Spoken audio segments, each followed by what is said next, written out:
वेङ्कटनायकः सर्वदेवैकशरणं सर्वदेवैकदैवतं समस्तदेवकवचं सर्वदेवशिखामणिः इतीदं कीर्तितं यस्य विष्णोरमिततेजसः त्रिकाले यः पठेन्नित्यं पापं तस्य न विद्यते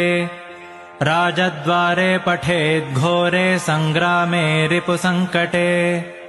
भूतसर्पपिशाचादिभयं नास्ति कदाचन अपुत्रो लभते पुत्रान् निर्धनो धनवान् भवेत्